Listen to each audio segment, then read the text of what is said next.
You all know that the name of chiasmus comes from the Greek letter chi, which is an X. We know the date on which chiasmus was discovered in the Book of Mormon to the exact day. It was Wednesday, August the 16th of 1967, and it was a missionary for the church in Germany who made the discovery after going and attending some lectures about the subject where they were using the Bible as an example.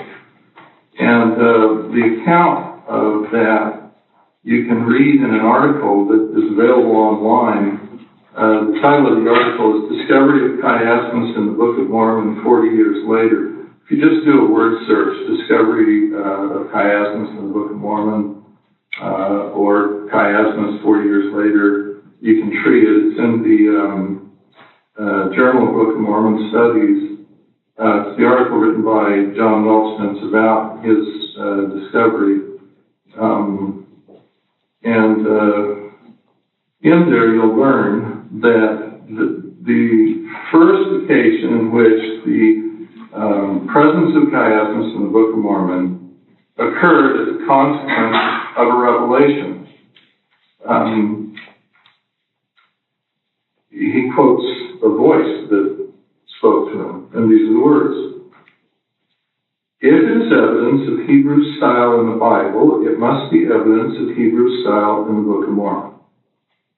And so then, as a consequence of a revelation, John, our young missionary at the time, went out and pursued the subject and found, among other things, the largest single chiasmic passage in literature in the Alma chapter 36 that we're now all familiar with. He also wrote an article about determining criteria for identifying and evaluating the presence of chiasmus, and that also appears in the Journal Book of Mormon Studies. And he gives a list of some 15 criteria that can be used to determine the presence or absence of chiasmus. And throughout the day today, there will be those who are speaking about how this pattern has been located in a variety of places. And I'm more interested in the issue of why. It's really interesting to note its presence, to study it, and the theory that underlies the presence of chiasmus in the Hebrew text is the idea that this made it easier for people to memorize it. If you have this progression and you have this regression and there's a single point at which it flips, then it makes it easier for people to study and memorize and preserve things in oral tradition. But juxtapose that with the statement you find in Abraham chapter 1, verse 28, about how the records have come into my hands, and the records that he's talking about are those that run back to the beginning of the creation, and that's in Abraham chapter 1, verse 28. And then the comment that is made also in the book of Moses about Adam keeping a record. And if the record keeping, see Moses chapter 6, verse 5, and the book of remembrance was kept, and which was recorded in the language of Adam, for it was given unto many as called upon God to write by the spirit of inspiration. By them the children were taught to read and write, having a language that was pure and undefiled. That's chapter 6, verse 5 and 6. So if writing was with us from the beginning, that is, at the time of Adam, the language of revelation was not transmitted orally, okay? then perhaps the pattern has nothing to do with the ease with which one can memorize and preserve passages of traditional understanding from one to another. It may have another deeper and more profound underlying purpose behind it.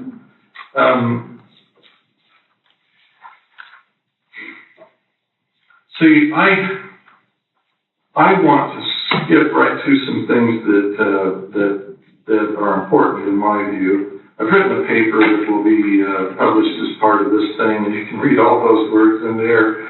I want, given the fact that it's an opportunity to talk live, I really detest reading talks to people. I have a theory that underlies the reason why we find this pattern that appears over and over. And this pattern appears, it's a progression, and then it's a regression. And if you take those and you close them in, what you wind up with are two triangles, one pointing upward, the other pointing downward, with the suggestion that if this relates to the heavens and God, then it suggests the notion that God is actively in the process of reaching down to man. And if this suggests mortality, then implicit in that is that it's the obligation of man to reach upward to God. And that implicit in this may be embedded a message about the point at which, the contact at which the chi crosses one another is that moment, or that instant of revelation, that point at which we get perfectly aligned with heaven, and heaven is able, because of that alignment, to reach down and make contact with us. And perhaps implicit in the message of why this would appear is the suggestion that it's the obligation of man to reach upward, because God is permanently in a state of reaching downward in order to make the contact with man. The progression and the regression, if you look at the pattern that you find in the menorah, A, B, C, D, C, B, A, what you're seeing in the pattern of the menorah, which was a deliberate symbol located within the holy place of both the tabernacle and later the Temple of Solomon and down from there.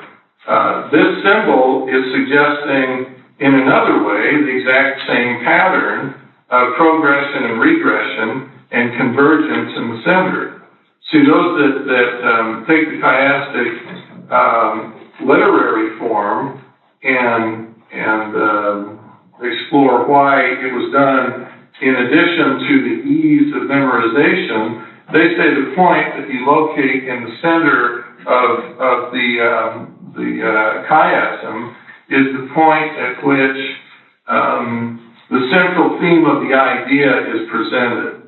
And if you go into Alma chapter 36 and you look at Alma chapter 36's suggestion of what the center point is, it's that moment at which the conversion occurs. It's the moment at which the contact between the man and God occurs. It's the conversion point.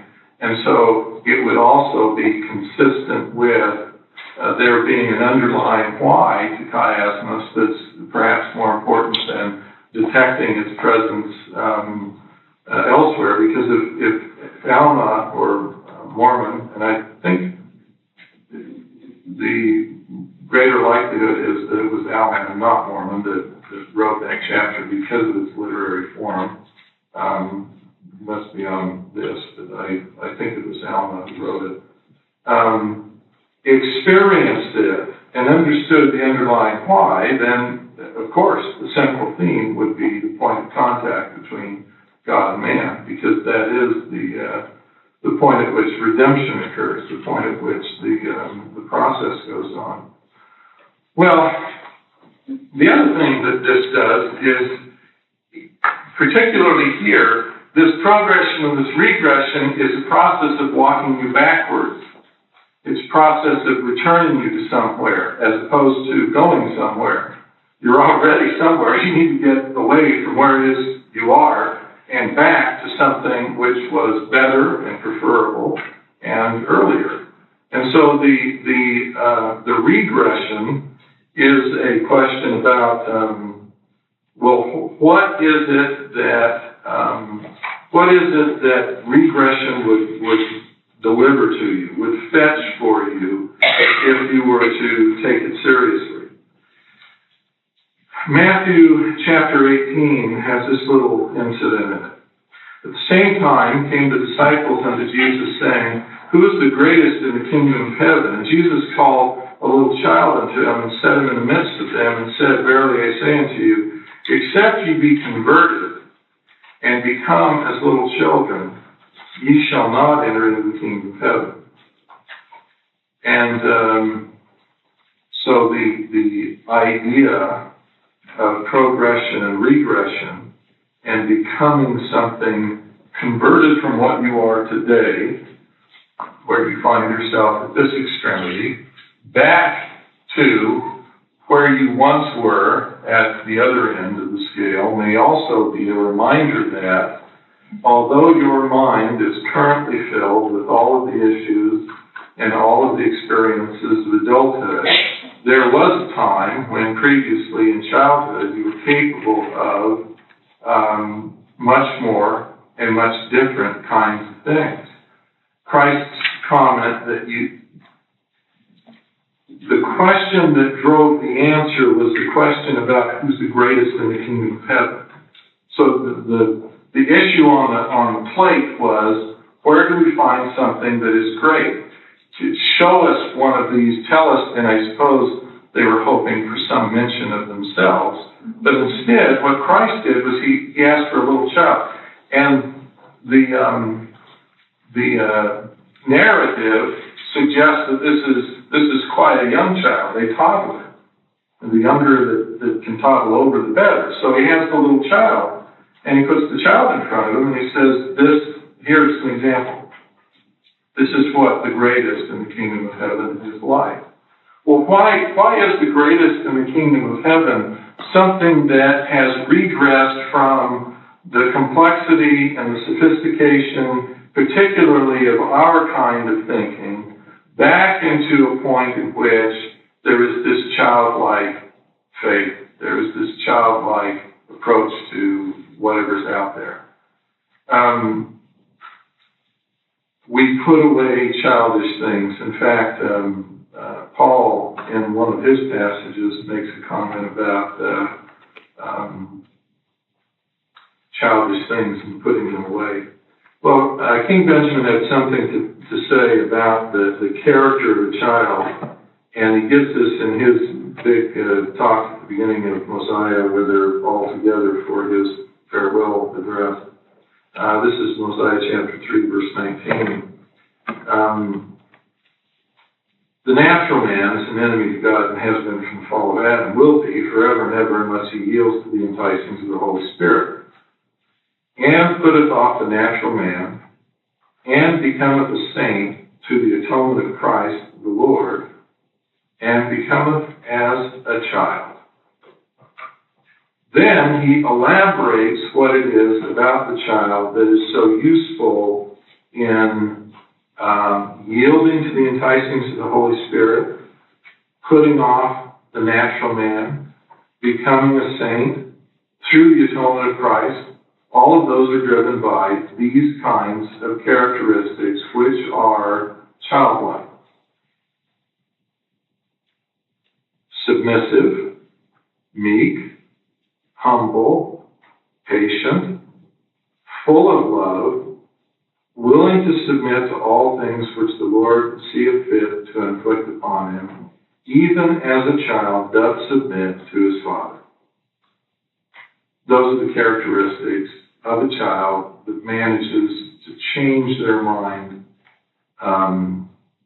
or to facilitate their development.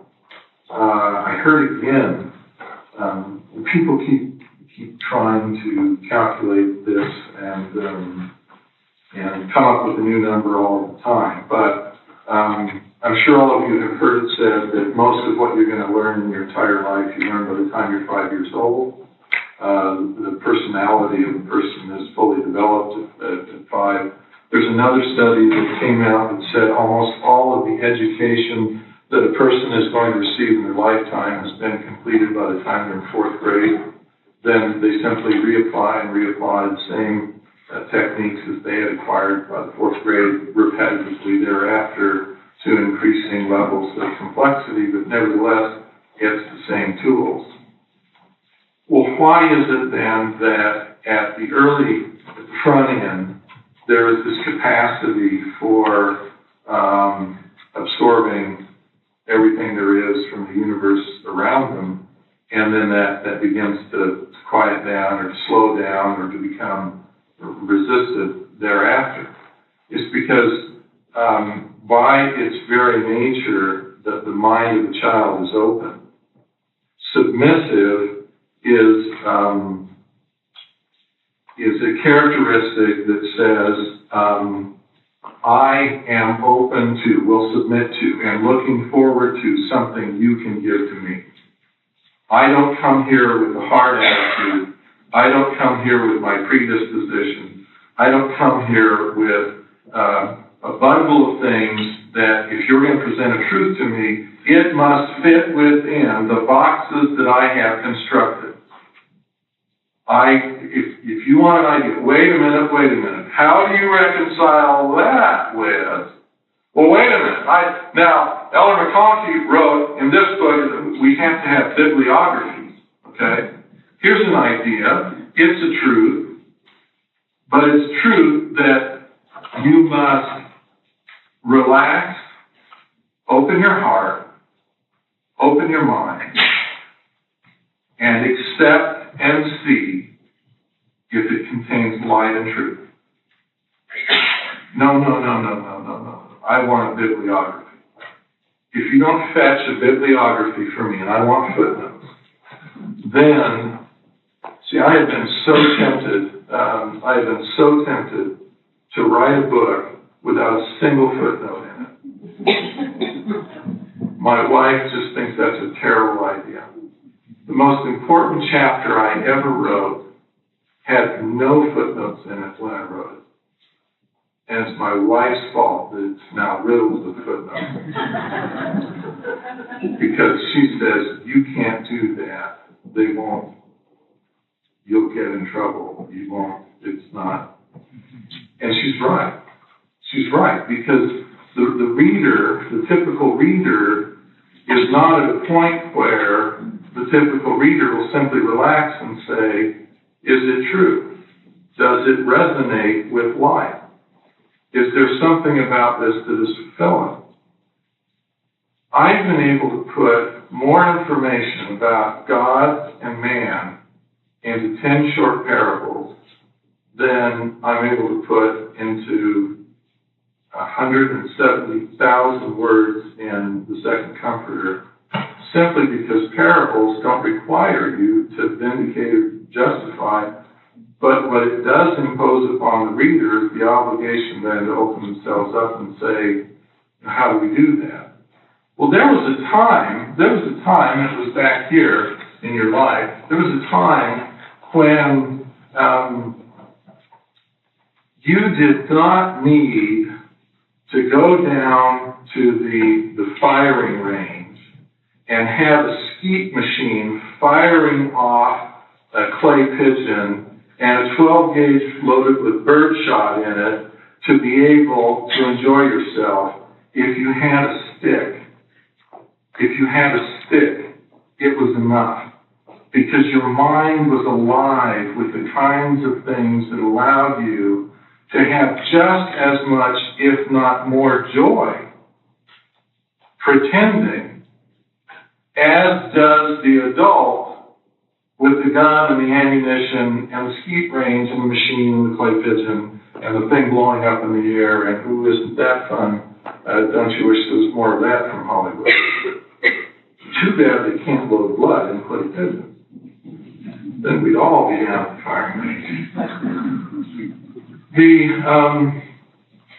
The idea of submissiveness is another way of reckoning into the idea of openness. The same with meekness, the same with humility and being humble, the same with patience. And we ought to clarify the point about a child and patience, because at first blush, you look at a child and you say there's nothing less patient than a child. Can we, are we there yet? Are we there yet? Can I, please, are you sure? Ah! Crap, how this is working. Can I? Okay. What if I give this? Can I get that? So they go through all of the tantrum stuff until then they begin to negotiate. And sometimes that negotiation thing works, particularly if your kids are bright. And we've been playing with really bright kids, so they tend to go and negotiate everything. They are not patient in that sense. Children are patient in the sense that relentlessly, endlessly, they are studying to learn more. They want to know more. I write a blog, and on it I ask more questions than I give answers, because what people need are not a bunch of answers. An answer is into the discussion. Once you got the answer, that's the end of that. What you need is a question. And you need a question so that you open your mind. And you need to open your mind so that you become like the child. And you need to become like the child so that you're a suitable environment in which revelation can take place. And you need to have revelation take place in order for you to reconnect with heaven. And you need to reconnect with heaven so that you get to know who God is. And you need to get to know who God is so that He can, in turn, make you a member of His own household and redeem you from this current plight in which you find yourself in darkness and distrust. And what people want from me are answers. And I can hand you an answer and cripple you. Or I can teach you to ask and turn you into potentially someone that can make this trek backward, that can make this climb. When you take the symbols and overlay them upon one another, you wind up with the symbol that was adopted by David as one of the symbols of ancient Israel, the United Kingdom, priesthood, the Star of David. When you place them side by side, if you read the account given by Lucy Mack Smith of the Urim and Thummim, the Urim and Thummim were similarly these two triangular-shaped, and this is in the stuff that's going to be published. You can find the sites and the description in there. Set in a bow that you would look through, and you got to ask yourself again the question of if the Urim and Thummim has that symbol contained with it, again, the question becomes why? Why would we wind up with embedded in the Urim itself an instrument in which the contact between God and man is to take place? Why would it bear the symbol that appears there? And the Urim and Thummim becomes another interesting issue to think about as a device, as a mechanism. Joseph Smith, when he began the process of translating the Book of Mormon and using the Urim and Thummim, found that it was so filled with light. His comment was that I can see everything and looking through it. It was so filled with light that he wound up having headaches because it was physically painful using the device. Later, Joseph would use a seer stone, and he would block out light because it was less painful to make the process. And later still, towards the end of the translation process, the book wasn't even open. The seer stone wasn't even used. because this prop had resulted in Joseph acquiring this capacity. And at the time that we get Joseph in the section 76 revelation, Joseph's just sitting in an upper room dictating a transcript from heaven while in open vision without possession of any instrumentality, because the process has changed the person into being in contact with the heavens, which was the purpose behind it all. Well, there is another statement made by King Benjamin that I want to suggest too, as another way to look into this same meaning. Mosiah chapter 2, verses 20 and 21. I say unto you, my brethren, that, well, that's right, we're not in sacrament meeting. You can actually open your scriptures if you have them. And by that, I mean no disrespect. I'm honoring the letter from the first presidency that says, stop opening your scriptures in sacrament meeting. I say unto you, my brethren, that if you should render all the thanks and praise which your whole soul has power to possess to that God who has created you and has kept and preserved you and has caused that you should rejoice and has granted that you should live in peace one with another. I say to you that if you should serve him who has created you from the beginning and is preserving you from day to day by lending you breath, that ye may live and move and do according to your own will, and even supporting you from one moment to another. And then he goes on to say that you're still unprofitable after all of that. So, if you find yourself out here at the extremity of the mortal condition, you are still supported from moment to moment. The breath that you are taking in is loaned to you by God, who gives you the power to live and breathe and move and is sustaining you from moment to moment. So if that's where you find yourself, then the deeper you look inside yourself, the farther in you go, the closer you will come to the point of contact between yourself and God. We have a very coarse kind of intellect in the West. We have give us a rule, give us a formula. If I follow the steps, then as a result of following the steps, I will produce the relevant gas, explosion, fire, compound, cake, cookie, whatever. So all I want from you, therefore, is a list.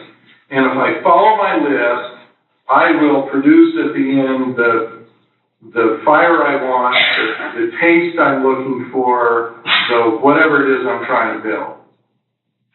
And so when we pick up the scriptures, it ceases to be for us a Urim and Thummim, and it turns into a rule book.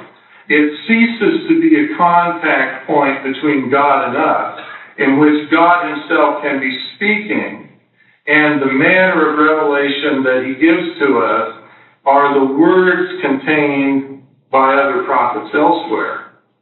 It ceases to be that, and it turns into a bibliography for our behavior, a justification for what we're all about, a way to say, I'm right, you're wrong. It becomes clutter and noise and nonsense and useless. What is inside you, sustaining you from moment to moment, is God.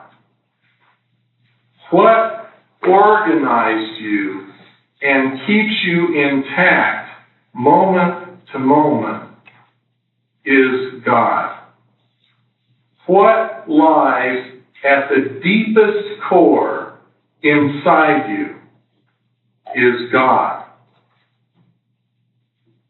What you should be trying to regress back to and find within yourself is God. The kingdom of heaven is within you, said Christ. Well, if the kingdom of heaven is within you, if in your core there is a contact between you and God, then our rule books don't do us a whole lot of good. There's another way of looking at the mangled mess that we find in the minds that we have with us. And by the way, the vision of Daniel, where it was necessary in the last days to grind up Babylon to dust, despite the fact that Babylon has been gone for 2,500 years, is because Babylon's still alive and well and running around inside your head. That's the manner in which you think. You're the product of Babylon. You're the product of the Medes and Persians. You're the product of the Greeks. You're the product of the Romans. You're the product of all those things as they've accumulated and been handed down. Therefore, it must be ground to dust in a regression back to a point where within you find that simplicity. There's another tradition. It hails from the East. It is in fact the tradition out of which Christ himself came. And that was one that focused upon the transcendent. The Gospel of John was written by someone who fully bought into the notion of transcendence. That there is this great and powerful and over-governing word or order or truth or light. And that the greatest embodiment of that word or notion or truth or light finds itself embodied fully in the person of Jesus Christ. And that great light, that great truth, came down here in the person of Jesus Christ and dwelt among us. See, and there's a statement rather on point with that in scriptures as well. Doctrine and Covenants, section 88, beginning at verse 6. He that ascended up on high is also he descended below all things, and that he comprehended all things, that he might be in and through all things. The light of truth, which truth shineth. This is the light of Christ, as also he is in the sun, and the light of the sun, and the power thereof by which it was made, as also he is in the moon, and is the light of the moon, and the power thereof by which it was made, and the light of the stars, and the power thereof by which they were made, and the earth also, and the power thereof, even the earth upon which you stand, and the light which shineth, which giveth light, is through him who enlighteneth your eyes, which is the same light that quickeneth your understanding, which light proceedeth forth from the presence of God to fill the immensity of space, the light which is in all things, which giveth life to all things, which is the law by which all things are governed, even the power of God who sitteth upon his throne, who's in the bosom of eternity, who's in the midst of all things. And we read that and we say, cool. Wonder how that science works. Wonder what rules we got to learn in order to have that happen.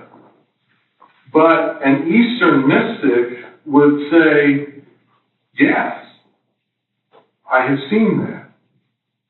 Yes, I have felt that. I have stepped outside the door of a house on a perfectly still day when there was no wind, and the temperature outside was the same temperature as what is in my body. And there was no difference in the feel between myself and the air all around me. And it was at that moment connected by my body and by my mind to all that is and all that ever was. And I felt behind me a bird flying, because the pressure of the wings of the bird in flight touched me, though it was distant from me.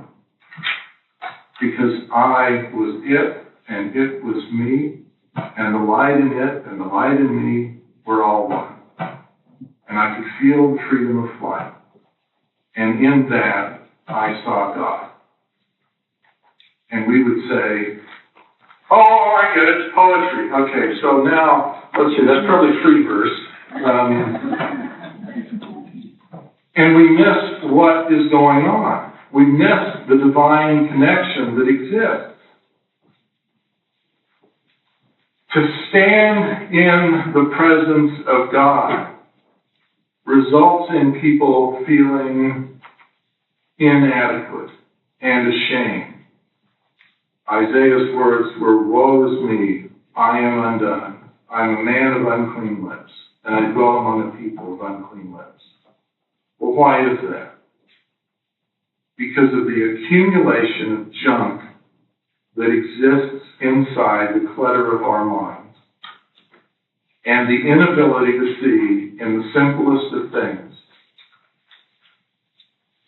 I'm sitting at a baseball game, and my son is playing on the Alta Hawks. And there's a bird overhead making a relentless noise. And it's distracting, and I'm the scorekeeper, and I don't spend much time paying attention to those things. But I finally look up between innings, and it's a hawk, and there aren't many hawks that fly in Sandy, Utah, around a baseball diamond. And I think, that's strange. Then I thought, what are you doing? This might be a message. There might be something to this. So I thought, well, what on earth could the meaning of the hawk be? But it's a message. What is it? And I came up with nothing, as is almost invariably the case. When I come up with a good question, I usually have to get a lot of help to get a good answer. Well, the next time I look up, there are two hawks circling the ball field at the Jordan baseball field. So we're on coastal territory. This is being a cougar up at the Utah Stadium, right circles. I mean, we're on evil ground here. And there are two hawks circling the field above, going in a clockwise fashion. So that occurs to me, I know clockwise generally means blessing. Counterclockwise generally means cursing. So, two hawks circling the field, a blessing of some sort. And I think, well, what on earth does that mean? We make it a regular habit to pray for our kids, no matter what they're doing. And on this particular occasion, we've been praying. And my son is involved in a baseball game. There's a hawk overhead, which is the symbol of his team. And there were two of them. And my kid comes up to bat, and I look up, and the hawks are gone. And I think, well, that's strange. But we've been praying about everything, including our kid. My son hit a double. And I thought to myself, okay, so that I would not miss the point that God answers prayer, so that I might not miss the point that God's hand is in everything. One of the greatest baseball movies ever made is The Last Samurai, which all you good Mormons have not seen because it's rated R. It is a terrific baseball movie. Because when this Western alcoholic Civil War veteran soldier gets immersed into this Eastern culture and tries to assimilate to their method of warfare, he's completely unable to master the art, and he's beaten every time he goes up against the fellow who is his chief nemesis, until finally the kid with whom he has been residing comes up to him and says, "Too many minds. Too many minds. One mind." And so the character, the soldier, finally gets it, and he ceases to worry about anything other than the reaction to the moment in which he finds himself.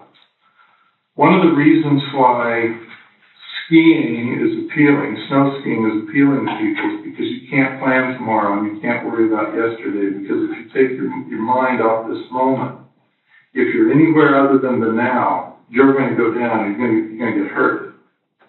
Riding a motorcycle is rather the same way. If you take your mind off them, it is skiing and riding a motorcycle are both very childlike experiences.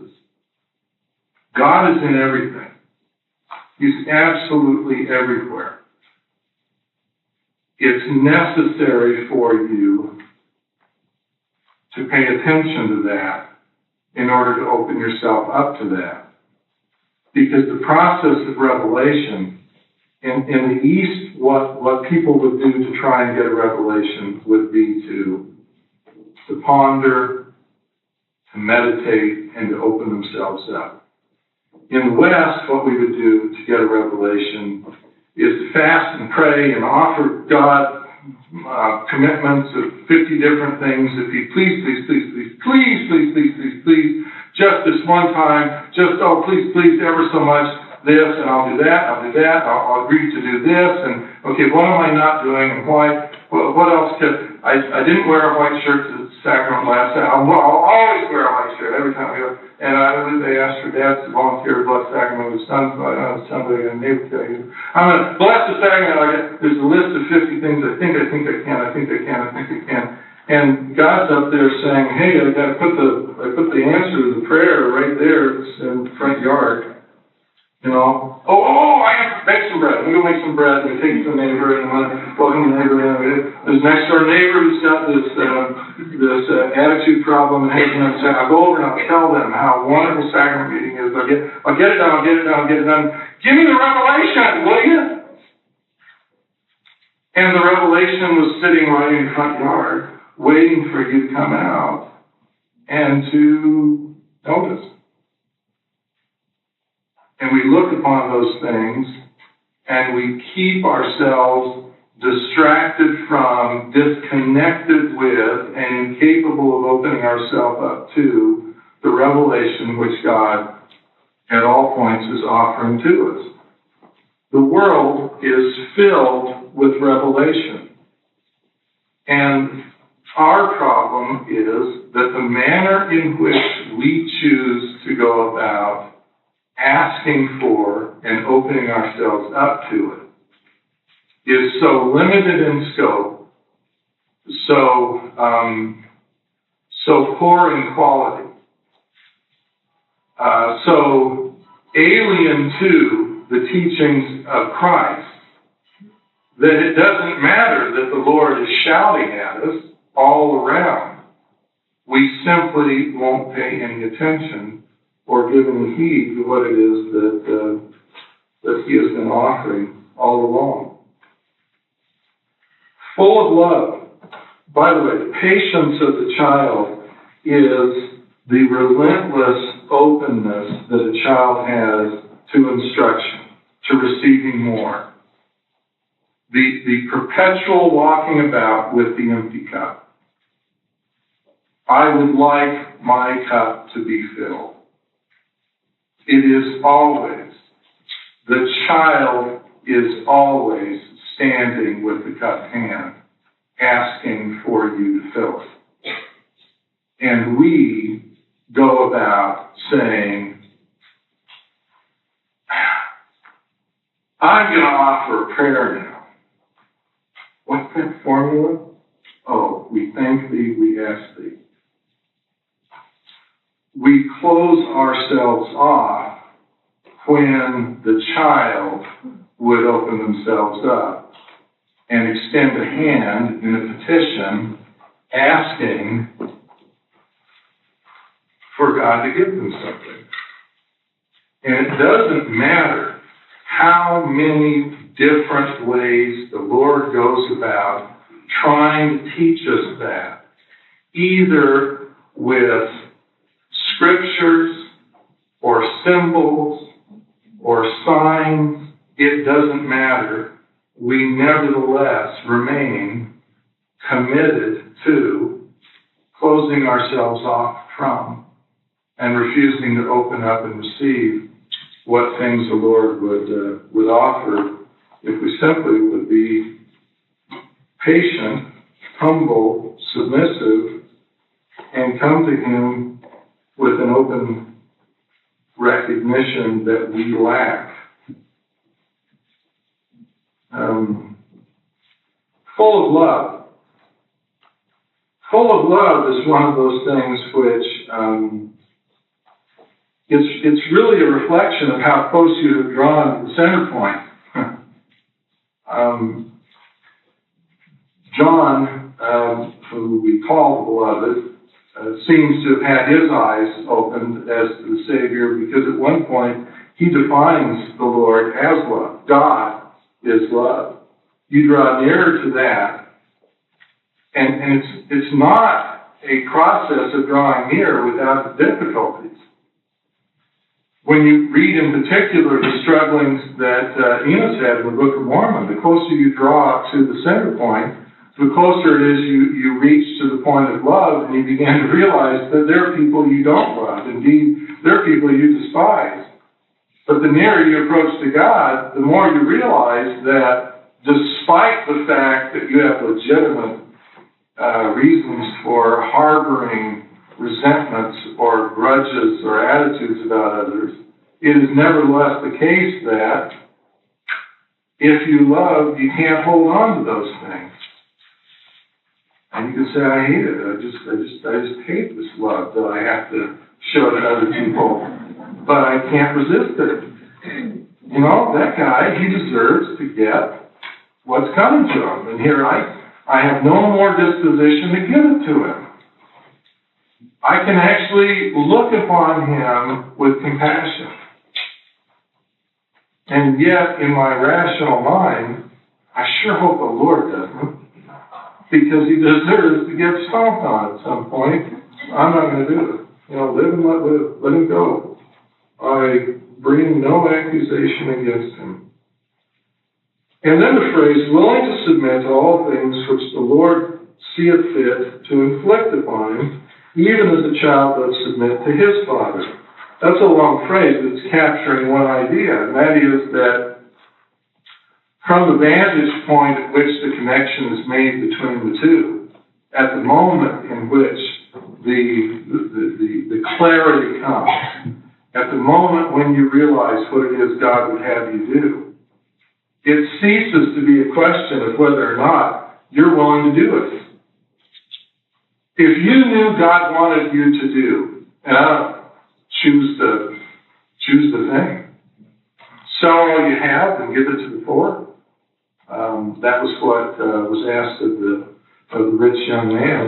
He didn't do it, but I commented on that fellow and come let us adore him, and what he would have been involved with had he sold all he had and gone with the Lord. He would have been there for that final trek into and all of the events that occurred at Jerusalem. And he said, come follow me. I mean, sell all you have, give it to the poor, and come. In essence, you're going to be right there. For the greatest moments in history, you're going to ride alongside with me. Now, we look at that as kind of a fool's bargain, that he kept you away mourning because he had great riches and you didn't even want to give them up. But what he didn't know was this was the last opportunity he'd had to see Christ alive, and he would have and could have been there for everything, all the way from there to the resurrection, had he been on board and done what he was invited to do. Well, I'm running out of time.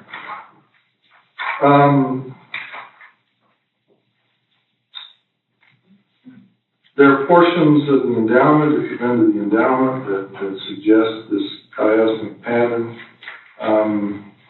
But the biggest problem is that as adults, we don't see things that children can see because our minds are cluttered with craftiness, cunning. We are suspicious of other people. We can be mean, we can be manipulative, we can be jealous, we can be skeptical. much of the clutter that's in our mind we learned as we entered into and participate in adulthood and ideal services. In order to go forward, you need to go back. In order to get back in contact with God, the regression that is shown in the symbol of chiasmus is part of the process of going back to both an earlier point in time, that is your childlike attitude, and a more open and a more spiritually welcoming portion that lies only deep within inside you at this point. You know, I think enough of what I've said is what I would be willing to stand on in the presence of God and defend. And so let me end by bearing testimony to you that this stuff and this symbol and this meaning and this process is in fact the path back to God. When you go all the way out to the farthest reach of the universe and you find God sitting upon his throne, one of the shocking realizations that you will make when you meet God is that God has always been with you and that he is as close to you as the very next breath you take. In the name of Jesus Christ, amen. Amen.